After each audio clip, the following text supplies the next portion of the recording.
Shalom, my dear friends. Shalom from the holy city of Jerusalem. Today, the 24th day of the month of Sivan of the year 5777, corresponding to the 18th of June of the year 2017. And with thanks to God, we reach now the conclusions of studies that we have been with for quite some months. Study of the book of Job, the most amazing, profound, inspiring, comforting Sefer Iyov, and also the tractate of Shabbat of the Mishnah, one of the lengthiest tractates of the whole Shisha Sidrei Mishnah, the 6 orders of the Mishnah. There's only one tractate that is longer than Shabbat, and that is the tractate of Kelim. But Shabbat is the foundation of our whole faith and Torah, and I'm deeply grateful to God that we've indeed been able to cover this project of tractate Shabbat and also the project of Sefer Iyov, and God willing, we shall conclude both of these during this week in today's classes, Bezrat Hashem, with the help of God, tomorrow's, and on Wednesday and Thursday of this week. And with that, we will be bringing quite a year to a conclusion. We started with the book of Daniel and his visions of the end of days, and we studied the entire book in the Hebrew and Aramaic text with the major commentators, and we've studied 1/3 of the book of Proverbs, and now this major project that was long an ambition of mine is now close to fulfillment, the book of Job. And likewise with the Mishnahs, we've studied tractate Sanhedrin, we've studied tractate Makot, we've studied tractate Horayot, and we've studied tractate Chulin, and now Shabbat. And this is since last year, since the month of Tammuz of last year. And with the help of God, I plan now to make a recess in our studies during the months of Tammuz and Av coming up ahead of us. And with the help of God, I hope to forge forward again in the month of Elul, from the beginning of the coming month of Elul, that will be towards the end of August. And full particulars of the schedule will be going out, God willing, in coming diary emails and kollel emails of azamra.org. So please, if you'd like, register for the emails and you'll get the plans. The plans are, God willing, to continue with our studies in the Tanakh, in Shir HaShirim, the Song of Songs, which is a very different direction from the book of Job, filled now with the love of God, and very fitting for the month of Elul, of which it is said, Ani ledodi v'dodi li, I am to my beloved is mine, which spells out the initial letters of the initial letters of the word spell out Elul. And I plan, God willing, to spend more time on teaching of Rabbi Nachman of Breslev, which I think is addressing these times more than ever powerful, strong messages for us. And I hope to take the level of our kollel studies with careful attention to our texts to the study of Reb Nachman, and to really take a look at these deep, profound teachings that are our heritage.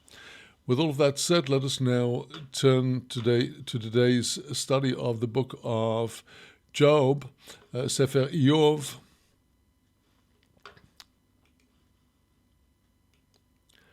Shalom, today, the 24th day of the month of Sivan. I'd like to get my audio right here before I continue. Please give me a moment.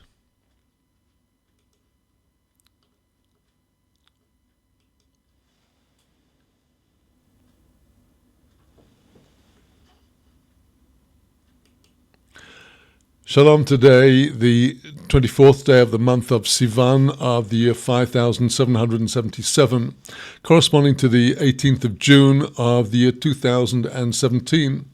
And today, in our studies of Sefer Iyov, the book of Job, we come to the sections in chapters 40 and 41 that speak about the creature called the Leviathan, known in English as the Leviathan. This comes in the context of the portion that had begun with God's second answer to Job, which began at the beginning of chapter 40 after the brief exchanges between God demanding that Job say a word, and he does in great humility. And then starting from verse 6 of chapter 40, continues with God's answer to Job, challenging him to grasp and understand the true might of God. As it expressed it in chapter 40, verse 12, it says, "You see if you can look at every arrogant, mighty person and humble them and throw down the wicked in their place. And if you can do that, I will acknowledge that you had the right to question my ways." And it was then in verse 15 that God, by way of example, introduces the first of these two great creatures that are mentioned in these closing sections of the book of Job. From verse 15, it speaks about the behemoth, which prima facie is a Hebrew plural for animals and is indeed perhaps the collective animal. And this is the land creature. And from verses 15 on to verse 24, the end of verse 24, it's all speaking about God's conquest over this mighty land monster, which artists have let their riotous, fantastical minds go far places in depicting the monsters that are being spoken about in these chapters of Job. And until that point then, until chapter 40, verse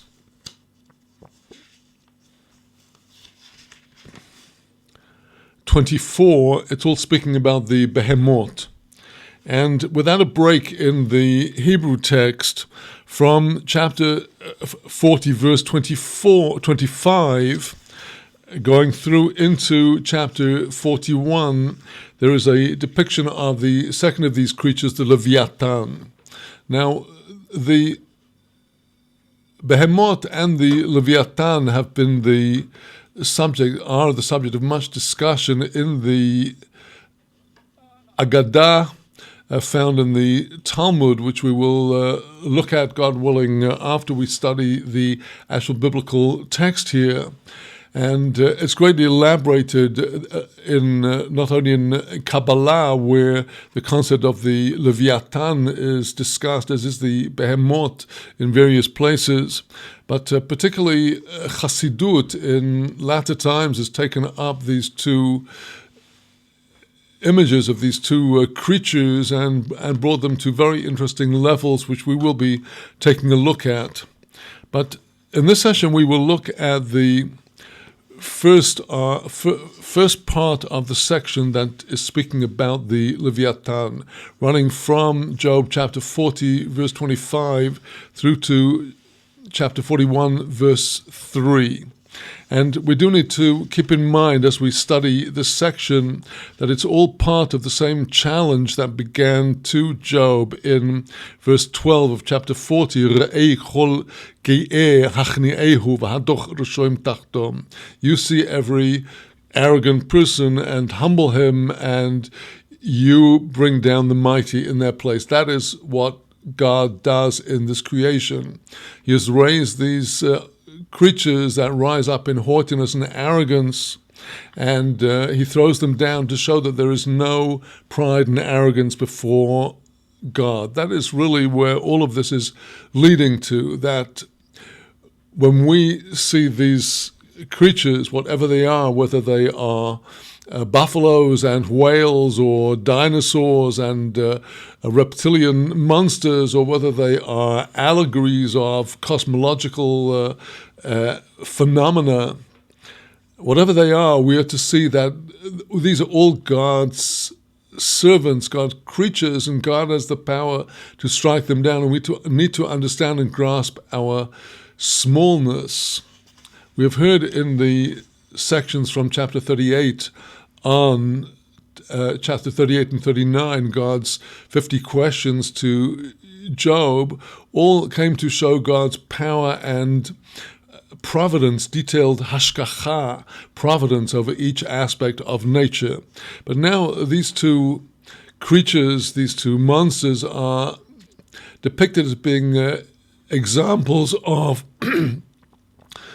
the power and might that will inspire terror into any human being, and yet which God eventually overwhelms. So in the case of the behemoth, the first of these creatures, we saw that the verse explicitly states that his maker, the maker of the behemoth, will bring forth the sword that will slay the behemoth to show God's power over the behemoth. The actual destruction of the Leviathan is a little more elusive in our text, as we shall see, and we shall be looking at how the verses in the text lead to the whole idea of the Leviathan being a creature that God slaughters at the end of days and gives its meat to the righteous, and a sukkah is made, a tabernacle is made where the righteous are sitting and enjoying the light of the world to come. Well, before we go into the Leviathan in our section, let us first look at Genesis in the first chapter, the chapter of the creation, where on the fifth day of the creation, Genesis chapter 1, verse 20, and God said, "Let the waters swarm with the swarms of the soul of the living vitality, and let a bird fly over the earth, over the face of the firmament of the heaven." Then verse 21 says, "Vayivro Elohim es hataninim hagdolim, ve'is kol nefesh hachayo horomeses asher shortzu hamayim leminehem, ve'is kol of konof leminehu, vayar Elohim kitov."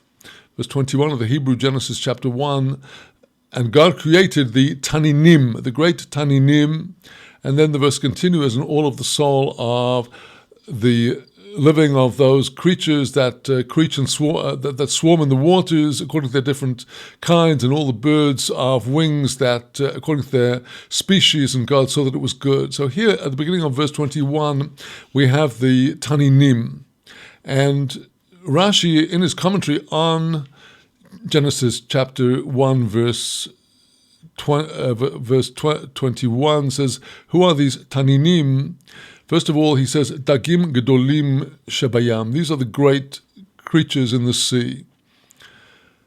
A Tanin would be a whale or another mighty fish. And Rashi continues there, and in the words of the Agadah, the Midrash, we find that the Leviathan and his spouse, that God created them male and female. And he killed the female and salted her for the righteous in time to come. Because if they were to be fruitful and multiply, the world could not stand before them. Well, now, what exactly is the allusion to this Leviathan? It goes on many, many levels. Let us turn to Isaiah chapter 21.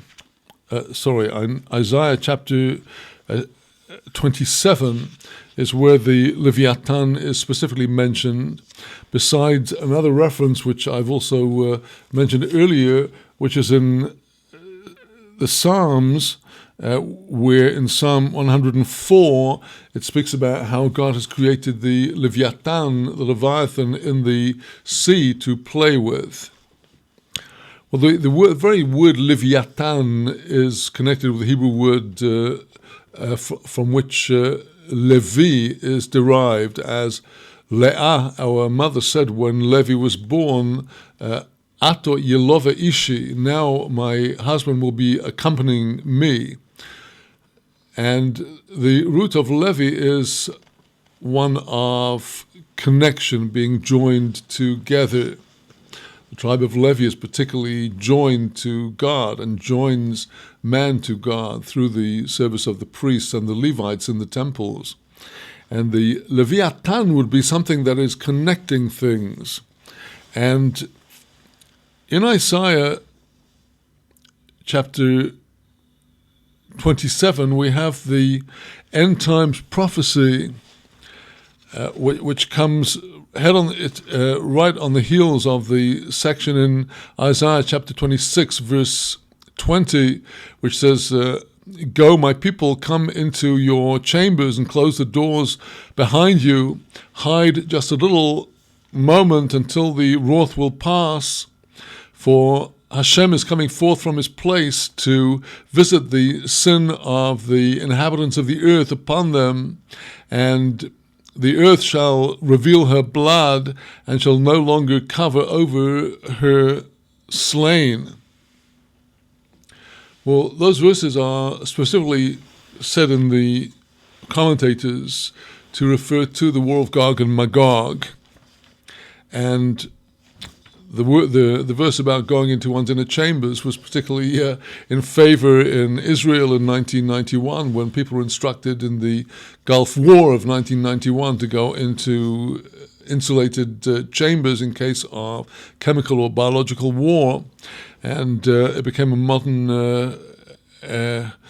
image for the ongoing war of Gog and Magog. But right on the heels of that comes chapter 27. On that day, God will punish with his harsh and great and mighty sword over the Leviathan, Nochosh Boriach. This Nachash that is a bariach, like a pole that goes from one end of the other to the other of a wall, supporting the wall. And this Nachash Bariach is this lengthy sea dragon. V'al levioson nochosh akalosoin. He will visit his wrath upon the second Leviathan, which is now called a Nachash Akalosoin, a serpent that is akalos. It's winding and circling, another kind of dragon. And it continues, V'horag es atanin asher bayom. He will slay the tanin, the same word in Genesis chapter 1, verse 21, said by Rashi to refer to the Leviathan, in other words, a third creature that God will also slay in the sea. Well, now, Rashi in his commentary here on this verse in Isaiah, following the Targum of Yonatan, connects these three references to a Leviathan to mighty empires. And he says these are the empires of Egypt, of Ashur, Assyria, and of Tsur, which is the head of the house of Esau, as he says, which dwells in the heart of the seas. So here Rashi is interpreting that the Leviathan here is an emblem of these mighty empires that God brings down at the end of time. So in our chapter of Job, chapter 40, verse 25, through to 41, verse 3, we have the first depiction of the Leviathan. And in a subsequent session, we shall study the ensuing part of Job chapter 41 from verse 4 through to the end, which gives the second and more detailed depiction of the Leviathan. And all the time we must be bearing in mind as we study these remarkable portions that this is highly allegorical. Just a final word before we come into the text. There's a most invaluable discussion of the whole concept of the Leviathan in the remarkable commentary by Rabbi Aryeh Kaplan on the Sefer Yetzirah, the Book of Creation. Because although chapter 6 of Sefer Yetzirah does not refer specifically to the Leviathan, it refers to another creature, and that creature is called the Teli. The Teli, which is said to be a creature that spans the heavens, and is by some of our Kabbalistic commentators associated with the concept of the Leviathan. The only place, as Rabbi Kaplan writes here in his commentary, that we find a similar word to the Teli is in the weapons that Isaac said to Esau to take. Genesis chapter 27, verse 3, Isaac, who wants to bless Esau, says to Esau, take your instruments, your Teli, which is some kind of sword or some kind of quiver in which are arrows, but the Rabbi Kaplan writes in the commentary, according to many Kabbalists, the Teli mentioned here in Sefer Yetzirah is the imaginary axis around which the heavens rotate. It is seen as an imaginary line from which the celestial sphere hangs, very much like a bowler from its line. And according to this, the word Teli would come from the root tala, meaning to hang. Now, many authorities identify the Teli with the pole serpent, which is called the Nachash Bariach, which is mentioned in Job chapter 26, verse 13, where it speaks about his hand has pierced the pole serpent. And the authorities identify the same Teli in the Sefer Yetzirah with the Leviathan, which we've just encountered in Isaiah chapter 27, verse 1. This pole serpent, continues Rabbi Kaplan, which is identified with the Leviathan, may then be seen as an imaginary creature from which the earth hangs.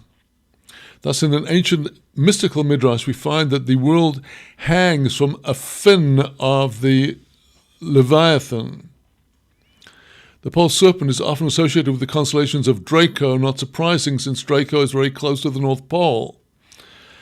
And he goes into a more detailed astronomical discussion of this whole concept. But what we've seen here is enough to inform us how very deep go these words of prophecy that were given to Job in the depiction of the Leviathan. And one final word before going into the text is that in the Holy Zohar, the Leviathan is related to the Sphira of Yesod.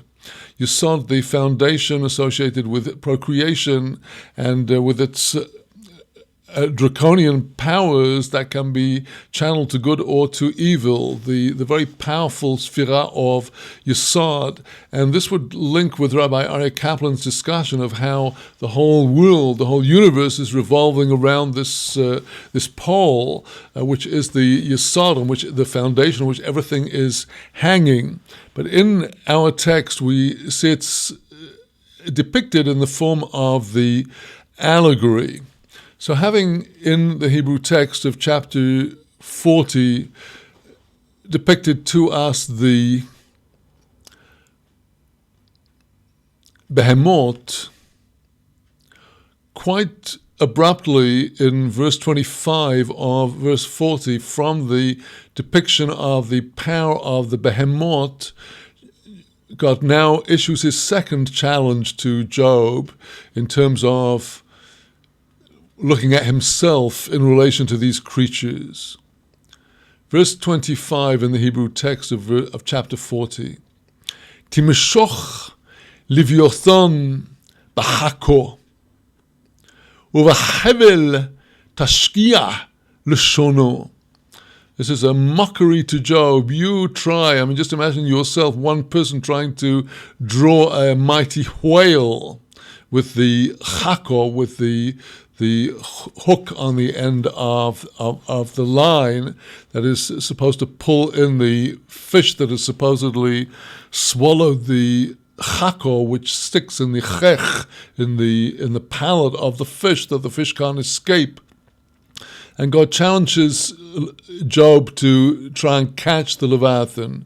We will be hearing in the continuation of chapter 41 much more about the actual depiction of the Leviathan. But for now, we have this series of mocking questions by God to Job to see if he is able to at all do battle with this mighty creature. Timshoch Leviathan b'chako, can you draw the Leviathan with the hook? Uvahevel tashkia l'shono, with a rope you will plunge down its tongue, you will take control of its tongue with a rope that you're going to tie its tongue so you can pull this fish behind you. Hasosim agmon be'apo uvahoach tikov lechayo. Hatosim agmon be'apo. Will you stick a reed, place a reed in its nostril? Uvahoach, with a thorn. Tikov lechayo, you will pierce its jaw. Hayarbe elecho tahanunim, im yedabir elecho rakot. Hayarbe elecho tahanunim. Will this Leviathan multiply to you entreaties and supplications? It will beg you not to trap it? No way. Im yedabir elecho rakot. Will he speak to you soft language? Hayikrot brit imoch tikochenu la'aved olam. Hayikrot brit imoch. Will it cut a covenant with you?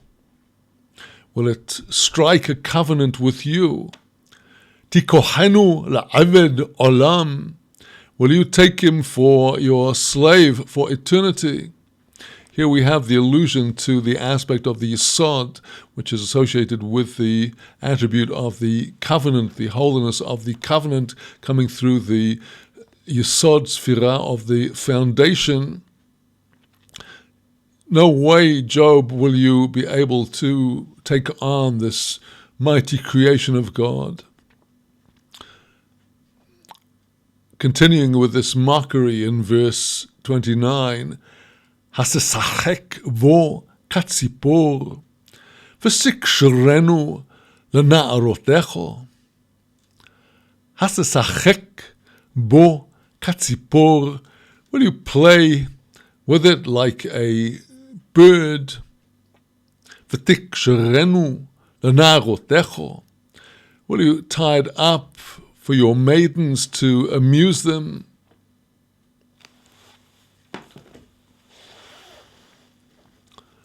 Verse 30, Yichru olov chaborim, yachetzuhu bein kanaanim. To follow the simple pshat, the simple meaning of these words here, the chabarim literally would be sorcerers and those who use magical arts to entrance creatures. Yichru olov, the root of the Hebrew word yichru is to make a feast. We find it with Isaac making a feast for Avimelech and Pichol. We also find it in the book of Kings for the king of Israel that was told to make a feast for the Arameans that wandered into his to Shomron.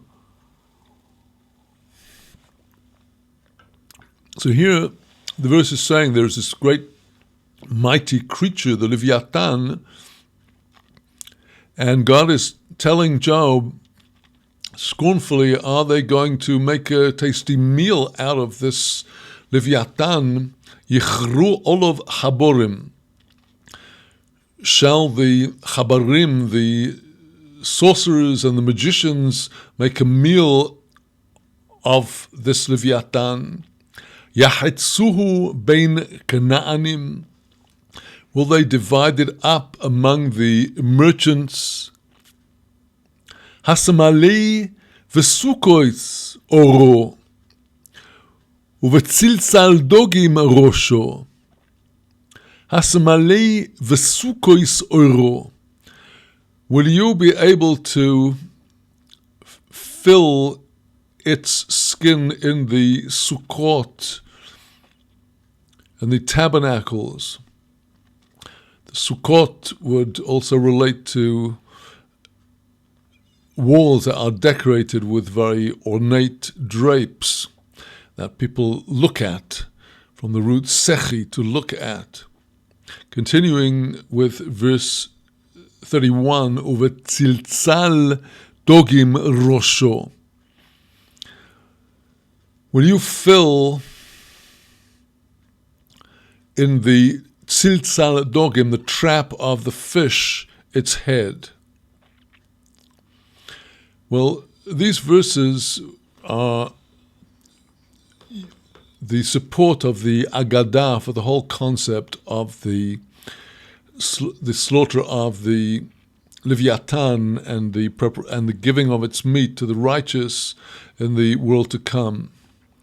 The Hebrew word habarim, which I've translated as the sorcerers, would also translate as the chaverim, the friends and the companions, the fellows of the holy fellowship of the tzaddikim, that the verse says they shall make their feast on this, which Kabbalistically could be interpreted to be the tremendous feast that will be revealed in the world to come from the Sphira of Yesod that will come to all those who are faithful to the covenant.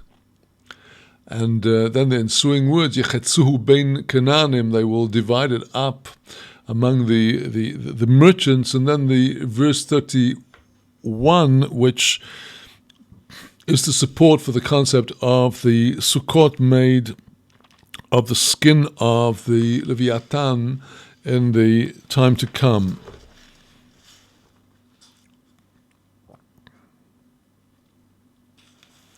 The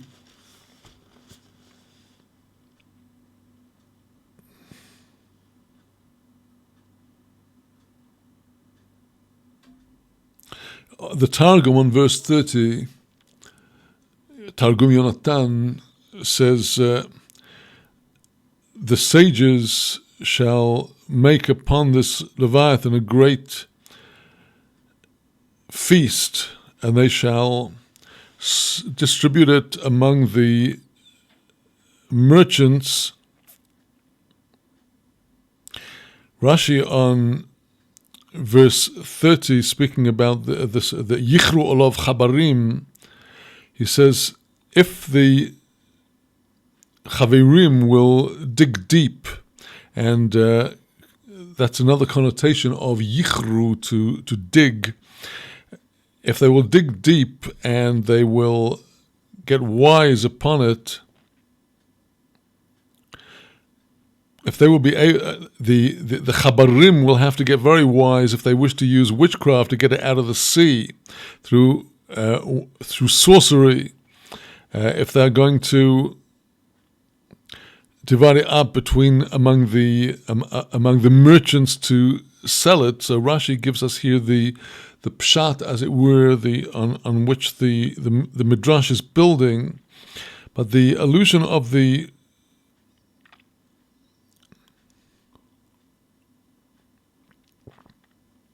The Targum on verse 31, Asamalei v'sukois oiroi, he says, is it possible that you will fill up the tabernacles with its skin, and you will trap the head of this Leviathan in the trap of the fish?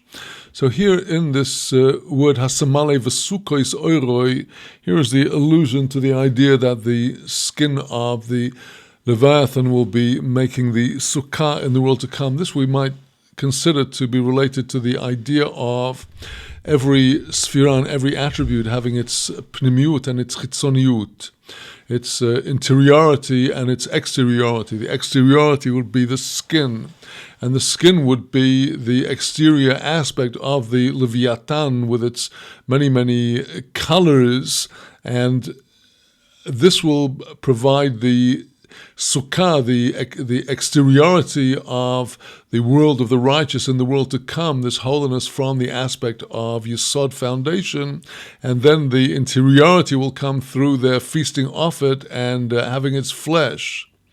But meanwhile, we have yet to hear more about the Leviathan itself and its attributes to understand precisely how awesome it really is. So now, continuing with God's scoffing and mocking at Job, the impossibility of any human trapping this animal, God continues, verse 31 of chapter 40, Sim olov kapecho, zechor milchomo al tosaf. You're going to fight Leviathan. Sim olov kapecho. You try putting your hand on the Leviathan. You know, make a fist and get strong against it to strike the Leviathan.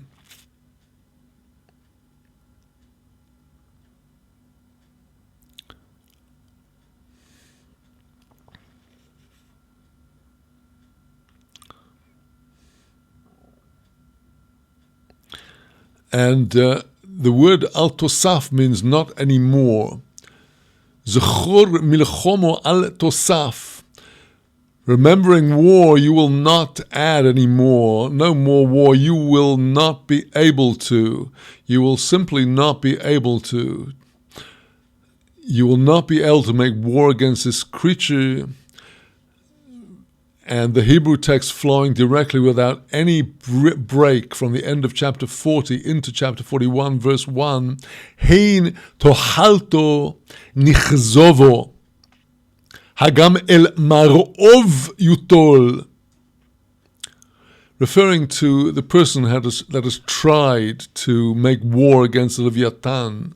Hein tohalto. Indeed, his very hope, nichzovo, has been disappointed, has been totally frustrated and become false. Hagam el mar'ov yutol. Hagam, when considering also el mar'ov, to the very appearance of this sea monster, yutol, he shall be taken away. The person who tries to fight the Leviathan will just have to retreat. Lo achzor ki yorenu, umihu lefonai yisyatzov. This is really the summation of the first depiction of Leviathan. And we shall have a few verses of coming to the general point here before going back to the Leviathan. Lo achzor ki yorenu. Is he not cruel, he that would stir up the Leviathan?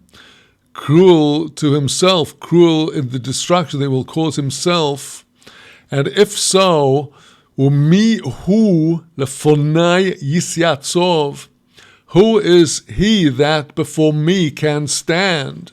This is the Kal V'chomer, this mighty sea monster, the Leviathan is the kal case, the light case, and God, the maker of Leviathan, who then can stand before me?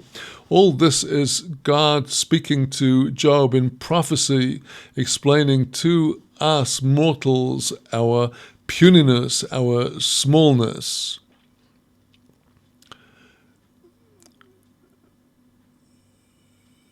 Verse 3 of chapter 41. Mi hikdimani va'ashalim tachas kol ashomayim lihu. Mi hikdimani, who preceded me to do me some favor. Va'ashalem, I will pay. Tachas kol hashomayim lihu. Under all of the heavens, to me is it. Everything is mine. God here expressing his complete mastery, control, malchut, kingship over all. And this is the final answer to Job. There is no questioning God, because God is above and beyond. If you cannot stand against these monsters, you cannot certainly stand against God. Well, now, the following verse, chapter 41, verse 4, is taken as a continuation of the depiction of the Leviathan. And we shall go into the ensuing section in our next session. Let us just look at two pshats on this verse. The pshat on verse 4, that this is leading into the subsequent depiction of the Leviathan. Lo acharish badov. Acharish is from the root of cheresh, one that cannot speak. Lo acharish, I shall not maintain silence, badov, over the limbs of the Leviathan. I'm going to talk about it now.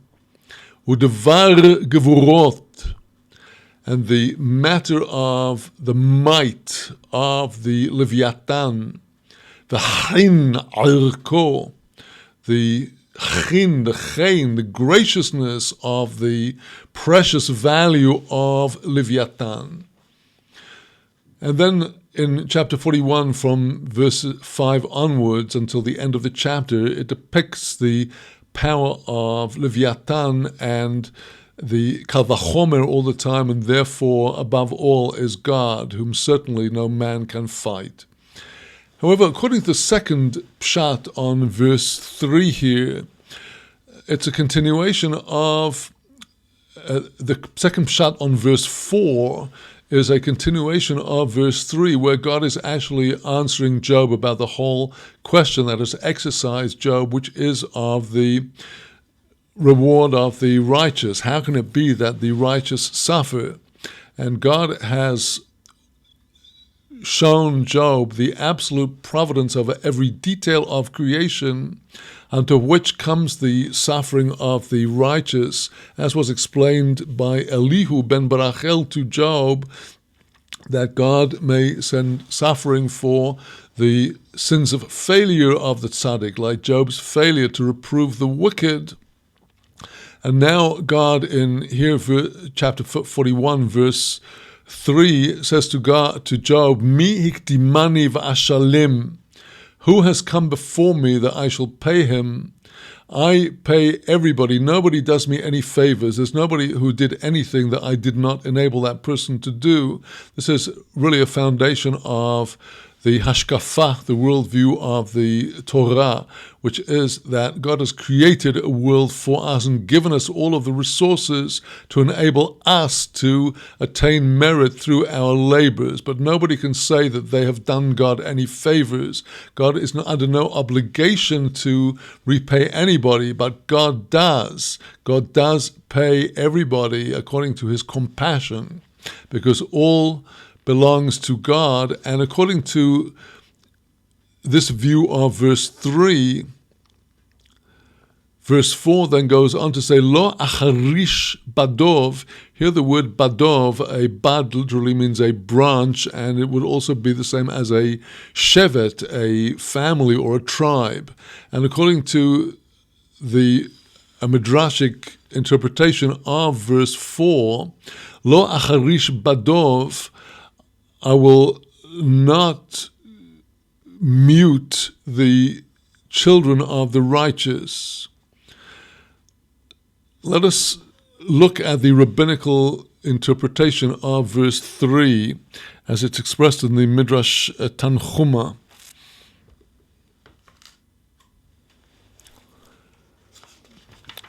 In the Midrash Tanchuma, we find that Rabbi Yirmiyah ben Elazar said, a heavenly voice is destined to come forth, smashing forth on the heads of the mountains and saying, everybody who has done something for God, let them step forward and take their reward. And then Ruach HaKodesh, the Holy Spirit, comes forth, crying forth these words in Job, Mi ikdimani va'ashalem, whoever came before me that I should pay them. Whoever sang my praises before me before I gave him his soul. Who circumcised his son before I gave him a son? Who put fringes upon his garment until I gave him the garment? Who made a parapet on the roof, a protective wall, before I gave him a roof? Who made a sukkah before I gave him the space to make it? Who separated the pe'ah, corner of the field, before I gave him the field? Who has separated his teruma, priestly tithe, and the ma'asar, Levitical tithe, before I gave him the crops in the barn? And who has separated the firstborn and the animal tithes before I gave him a flock? And then, in that light of that, let us hear Rashi's explanation of verse 4. Lo acharish al bonov shel tzadik sheholach lefonai betomim. I shall not maintain silence over the children of the tzaddik that went before me in purity. Olevonov ishtalmu schar tov avihem v'yimtzeu toivo b'schusoi. And to his children shall be paid the good reward of their father, and they will attain good through his merit. And Rashi continues on the word udevar gevurois v'chin erkoi, on the matter of the gevurot, the mighty deeds, and the grace of his preciousness. Says Rashi, devar gevurois of asher niskaber lasois atov v'hayosho. The matter of his gevurah, his might, where he strengthened himself to do only that which is good and righteous. Utechinas siduro shel tzadik, and also the chin erko, that is the supplication set forth in the prayers of the tzaddik, I shall pay his reward to his children after him. And the word badav, Rashi explains, these are the anafim, the branches, they are his children. And so we see that behind the words of God's challenge to Job, which seems so very forbidding, is actually this message of hope that precisely through God's might and control over all of creation, God never withholds the reward of anyone, even though God is not duty-bound to give anyone their reward. So with that, my friends, we will pause our studies in Tanakh for today and take a brief interval before we come to our study of the Mishnah.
Shalom again, my friends. Shalom. And now for the continuation of our studies for today, going to our studies in the Mishnah, Masachet Shabbat, and coming to the penultimate chapter, chapter 23 of Mishnah Shabbat.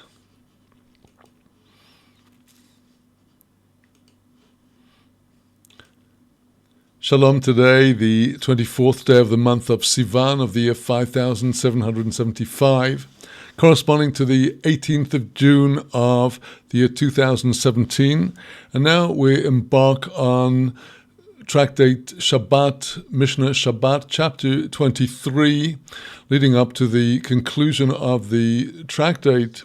And now in our chapter we deal with some matters that have not been discussed largely in the earlier part of the Masechta, and these are things from which we refrain on Shabbat in relation not to the prohibition of melacha as such. In some cases, we refrain from them as a gezerah, as a decree, so that we should not come near to perform a melacha. Others are rooted in the verse that we've mentioned on occasion in the series from Isaiah chapter 58, verse 13. If you will hold back your foot from the Shabbat, going about your business on my holy day, but you will call the Shabbat a delight to the holy God of glory, and you will give glory and honor to the Shabbat by not going about your ways, not searching after your business, and not speaking a word, that is to say, a word that is not consistent with the holiness of Shabbat, then if you will do these things, you will have delight in God, and God will cause you to ride over the high places of the earth, and you shall receive the sustenance of the heritage of Jacob, your father, for the mouth of Hashem has spoken. So here we have the prophetical teaching that certain things are inconsistent with the holiness and the honor of the Shabbat, despite there not being actual melachot. One of them is the way you walk on the Shabbat, where you walk, how far you walk, and indeed the manner in which you walk, as opposed to a weekday when you might be running around and scuttling around doing your business. On the Shabbat, there's a proper way to walk. Same, there are matters of business that we do not pursue on the Shabbat, and we do not speak about certain things on the Shabbat, and it's with this concept of not even speaking about certain things that we open our chapter 23 of Masechet Shabbat with the first Mishnah. Shoyil odom mechaveroi kadei yain v'chadei shemen u'v'levad shelo yomar lo haleveni. A person may borrow from his friend barrels of wine and barrels of oil on condition that he does not say loan me or lend me. Now, here the Mishnah is telling us not to use the expression of a loan if a person does want to get some oil or some wine from somebody else, things that would be usable on the Shabbat. And they should not use the word loan, because as soon as you use the word loan, you're implying this is something that is going to have to be repaid, and it might induce the lender to write down the fact of the loan on the Shabbat, forgetting that it is the Shabbat he might come to write.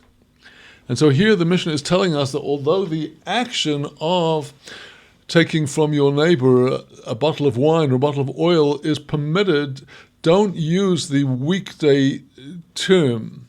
And our Mishnah uses here two words, both of which in English have only one translation, that is borrow or loan.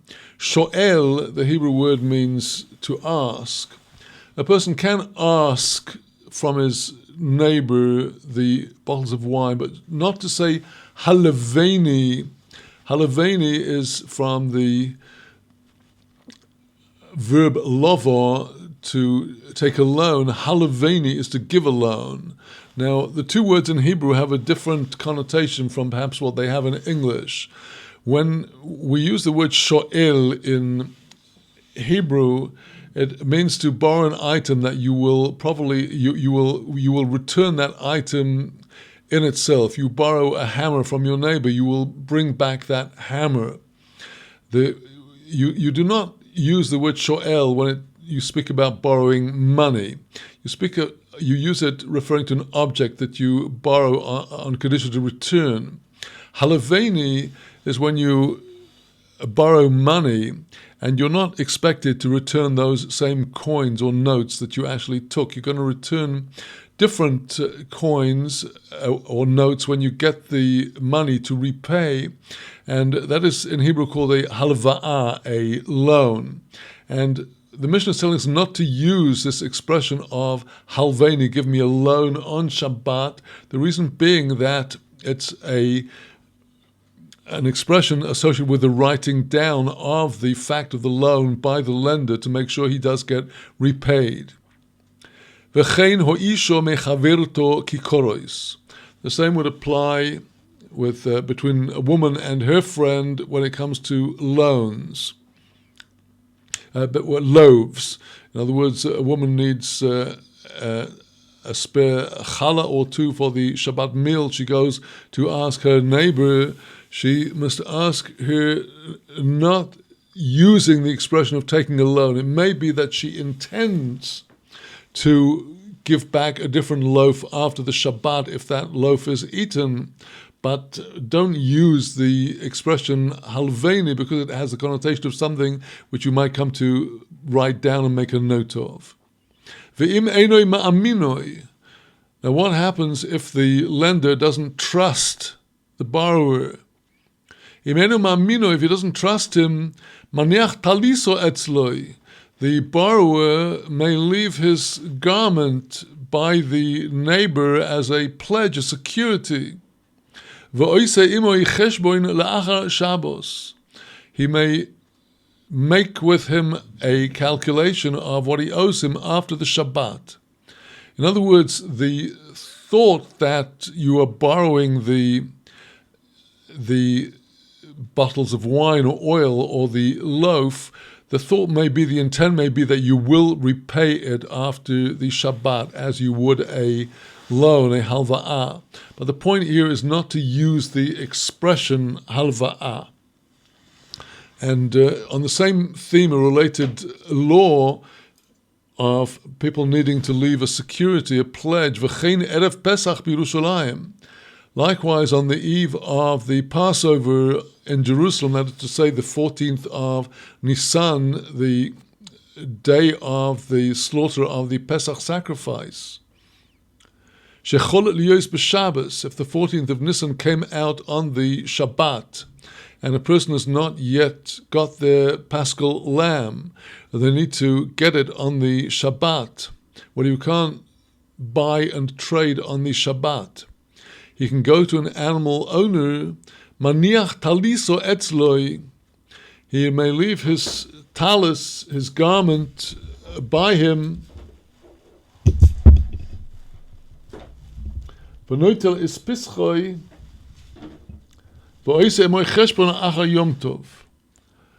He will take the lamb and leave the garment as a pledge. The presumption is that it's a garment that he has to leave because he's not able to carry in the public domain. But he may wear a garment and he could put on the extra garment that he will leave as the pledge with the owner of the flock from which he purchases his paschal lamb for the Pesach offering on that day. And here again, the Mishnah is teaching us about the sanctity of the Shabbat is such that you cannot actually state that you're making a financial deal. Now here it is understood that the person is going to pay the owner of the animal for the lamb, and this is permitted to him on the Shabbat of 14th of Nisan, when 14th of Nisan falls on the Shabbat, because this is for the sake of the mitzvah. Likewise, in the earlier part of the Mishnah, the oil and the wine and the loaf are brought in from one neighbor to the other for the sake of enjoying the Shabbat. And that is what permits us to do these transactions without actually using the weekday terms for the transactions themselves, even though they are in the form of a loan or a sale. We're now carrying on with these laws relating to things that we may or may not talk about, and on the Shabbat, the Mishnah 2, Meine Odom es Orchov ve'es Parparoisov mipiv. A person may count a number of his guests coming to his Shabbat meals. He can do so orally. Ve'es Parparoisov, also he can count the portions of food that he's going to give them. Aval loy minaksov, but he may not do so from a written list. Here we're talking about the original to-do list of those times where a person might, in order to organize his hospitality, have made a list of the guests who are coming to him on the Shabbat and made a list of the portions he's going to serve them. And we will allow the person to make the calculation by word of mouth, to make a mental calculation and even talk it out in his mouth, but not to read a written paper that he wrote before the Shabbat, for fear that if he comes to have second thoughts about the guests invited or about the portions served, he may come to write on the Shabbat to scratch out one of the lines that he'd written or two, and that would be a violation of the Shabbat. Now continuing with the idea of serving foods on Shabbat, our Mishnah introduces laws that touch on wider matters. Let us follow through the simple meaning of the Mishnah. Umeifis im bonov vim bnei beiso ala shulchan. A person can cast lots or devise. He can throw dice in order to determine who's going to get the different portions of food. If you have a whole number of family at the table and a chicken only has 2 legs and 2 wings and 2 breasts, and how are you going to give the portions out? So one way of doing so is with the dice. And our Mishnah says, on the Shabbat, Umeifis im bonov im bnei veso ala shulchan. A person may do this, cast the dice as a kind of competition to see which of his children and the members of his household at the table will get the different portions. Uvilvan shelo yiskaven laso is mona gedoilo keneged ktano mishum kuvio. On condition that he will not have in mind to literally make a large portion as against a small portion, on account of kuvio, on account of the dice. A kuvio is from the word cube, used of a dice used in those times also with various forms of betting and competitions. And our Mishnah is touching on the limitations of our use of this method. In the family, the presumption is that at the table of the householder, the people are not in a position to be jealous of one another. If they were all not just members of one family and one household, but if there was a group of people, all of whom had, let's say, for example, paid a certain sum of money to have the dinner, and they're going to have to auction out the portions, each of the participants in this dinner is going to want to make sure he gets his full value for what he's paid for. So he looks rather jealously at the others and watching what they're getting as opposed to what he gets. So our Mishnah is telling us that one should not, when casting these dice to portion out the portions, one should not have in mind that this is going to solve the problem of who is going to get the big portion and who's going to get the small portion. The idea is that it may be done with the members of your household in good spirits when we're simply going to apportion out each portion to each person, but not if we're going to be concerned to, as it were, auction the portions to determine who's going to get a big portion and who a little one.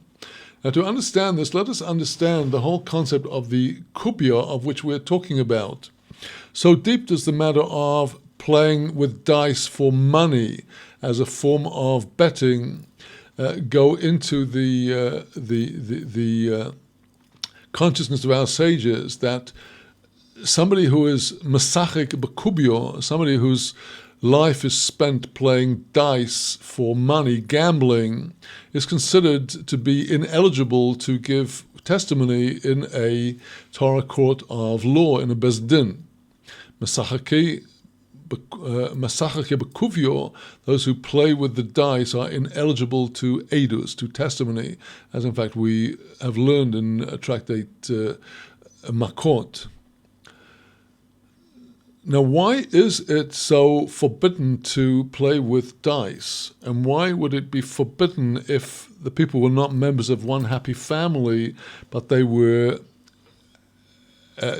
jealous participants in a banquet that each had paid for his portion, looking at how much the other one is getting? To play with the dice in this manner is actually considered to be a form of gezel, a form of theft.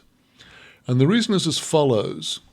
A person, when they gamble, hope they're going to win and do not expect to lose. So when they bet how the throw of the dice is going to come out, they are hoping that it's going to come out in their favor, and they don't rely on that entirely, and they don't like to think that they might lose, but they're aware that they might lose. And for that reason, the outcome of the throw of the dice is uncertain. Now, when a person gives an acquisition of an item to somebody else, they have to give the acquisition, to make the acquisition with da'at sholem, with full knowledge and intention that they're making over the acquisition to the other person. When, for example, in a transaction, a business transaction, there is an ox, and Reuven is selling the ox to Shimon.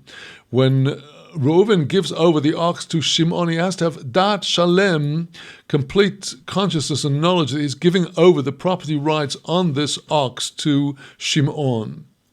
Now, when a person is betting and other people stand to win also, since the outcome is uncertain, the person does not have da'at shalem, complete consciousness of giving over the acquisition to the other person if they win, because it's not yet certain that they will win. And therefore, betting in this manner is considered to be a form of gezel, where one person actually takes from the other person against the other person's complete will and consent. And that is what our Mishnah is touching on here by speaking about the way that the portions will be distributed at the table. If it's all with one happy family and we just want to make sure that we don't want anybody quarreling, so we throw the dice, that's one thing. But to start apportioning the portions and to demand that people rely upon the lottery as to whether they will get a large portion or a small portion for what they've paid for, that we do not allow on the Shabbat, because it is too near to this this game of dice, a form of betting which is not appropriate on the Shabbat. Now, our Mishnah continues with a temple law about how the priests could share out the different portions of the sacrifices in the temple. The continuation of Mishnah 3, Umatilin chaloshim ala kodshim biyom tov. They were allowed to use these chaloshim, a certain form of lottery that the Kohanim used for the holy portions on Yom Tov. Aval loy al amonois, but not on other portions. The kodashim would be the sacrifices sacrificed on the festival itself, of which the priests would have a share if they were shlomim offerings. The manot at the end of the Mishnah, according to our commentary in Rav Ovadia Bar Tanura, refers to sacrificial portions that were slaughtered already the day before the festival. And there's no reason on the festival itself to use this method of casting lots when it comes to having to share out the sacrifices that were already available from before the Yom Tov. Only on the Yom Tov itself may this method of sharing out the portions through some kind of lottery be employed. Now, with that, we now turn in Mishnah 3 to a very important concept of the Shabbat, carrying on from what we started in the first Mishnah about not using the expression halveni, give me a loan. As we saw in the verse in Isaiah chapter 58, dover davar, the way we speak the word on the Shabbat must be different from the way we speak words on the weekdays. We are not allowed on the Shabbat to ask somebody or tell somebody to do something that it is forbidden to do on the Shabbat. We cannot even tell them on the Shabbat to do after the Shabbat something that on the Shabbat would be forbidden. You can't tell a person on the Shabbat, tomorrow Sunday, come and build my wall. And that is what our Mishnah here is talking about. Third Mishnah, Lo yiskor odom po'alim b'Shabbos. V'lo yomer odom lechaveroi liskor lepo'alim. Lo yiskor odom po'alim b'Shabbos. A person may not hire workers on the Shabbat. V'lo yomer odom lechaveroi, nor should a person say directly to his chaver, his fellow Israelite, liskor lepo'alim, to go hire me workers to do the job I have to do tomorrow. On the Shabbat, one may have the intention, one wants the person to come and do work for him in his field or wherever. You may not tell him, I want you to come and do this tomorrow. That is not consistent with the holiness of the Shabbat. What would be possible to tell him is in a roundabout way, well, we might see each other this evening. That is to say, the other fellow will understand that he would like to speak to him about something that he cannot talk about on the Shabbat. Where it is necessary in this roundabout way to make an allusion where the other fellow knows that he is going to want to be speaking about employing him after the Shabbat, by simply saying, well, we might see each other after the Shabbat, that's enough to help the friend to understand what he wants, and that would be permissible. The continuation of Mishnah 3. We have learned that there is a tchum, a boundary of the Shabbat beyond which one may not walk on the Shabbat.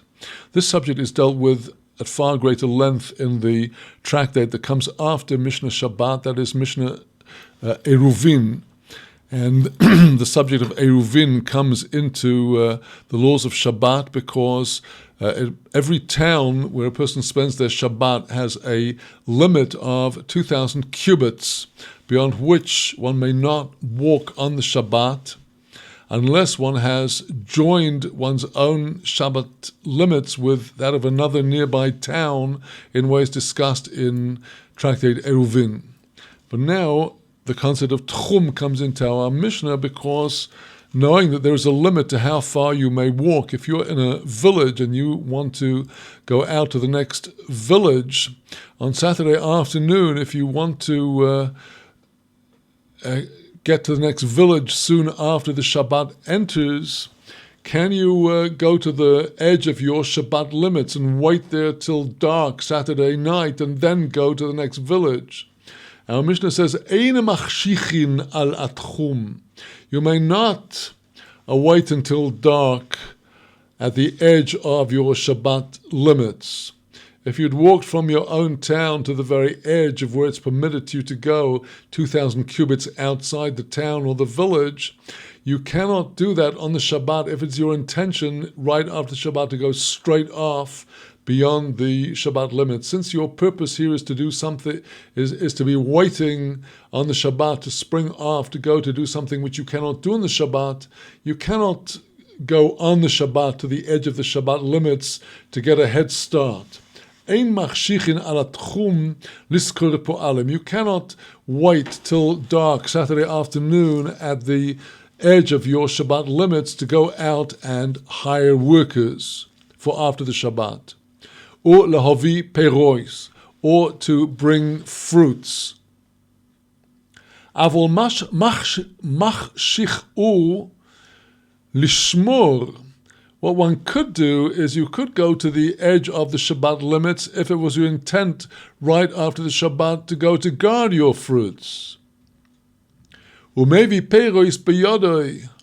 And when he's gone to guard his fruits, he can then bring back home some in his hand.